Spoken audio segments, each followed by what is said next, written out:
Hi there folks, and welcome to this week's Word Solutions for the Daily Rigour issue number 152.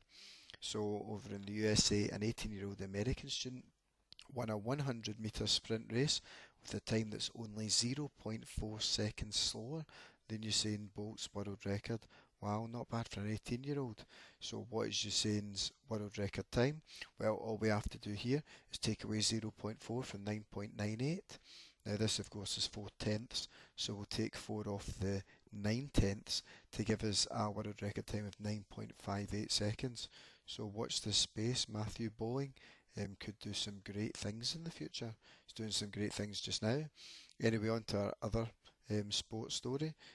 So Lionel Messi and Cristiano Ronaldo are always competing to see who's the best out of the two of them. So they both scored 600 club goals in the same week.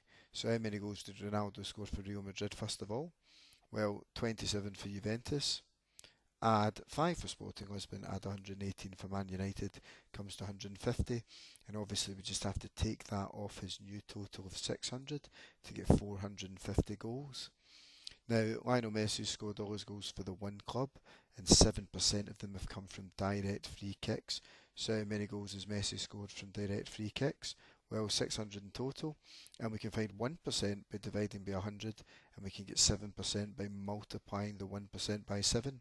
So 600 divided by 100 is 6, and 6 times 7 is 42 goals from direct free kicks, including, of course, his 600th goal against Liverpool. So interesting story for a third story.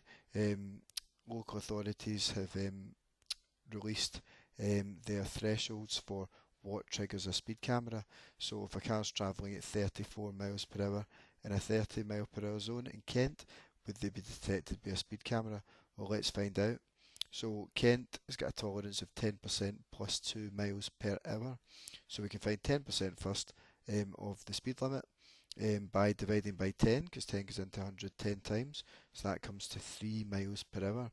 So what we can do is take the 30 and we can add 3 to it, and we also add this additional 2 miles per hour as well.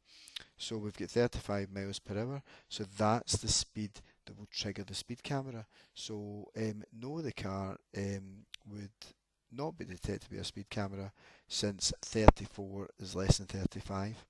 So let's check out the second case study now. So car travelling at 80 miles per hour in Lancashire. So 10% plus 3 miles per hour this time. So 10%, again, we're going to divide by 10 for the speed limit. That comes to 7. And we're going to add that onto the 70. But this time, as you can see, we've got to add 3 miles per hour on. So that's going to come to 80 miles per hour. So remember, the speed camera detects a car when it exceeds the speed limit by 10% and 3 miles per hour in this case. So it's travelling at 80. This is what sets the camera off. So therefore, yes, they're going to be detected by a speed camera since 80 equals 80, or whatever you want to write there. So on to our final story. We've got a young man here. I think he needs to get a bit of a life. He's been playing a single continuous game of Minecraft for the last 5 years. 20 hours a week on average. How many hours in total does this game last? So 20 hours in a week. There's 52 weeks in a year, so we multiply by 52 to get the number of hours played per year. And then for 5 years we times this by 5 to get 5,200 hours. And apparently he's getting itchy fingers and he wants to start another game all over again. Okay folks, there we have it. Our Word Solutions for this week's Daily Rigour. Hope you got on okay with this week's problems. Stay tuned for next week's edition, when we're going to look at more stories from the news of the week and the numbers behind them. But in the meantime, thanks for watching and bye for now.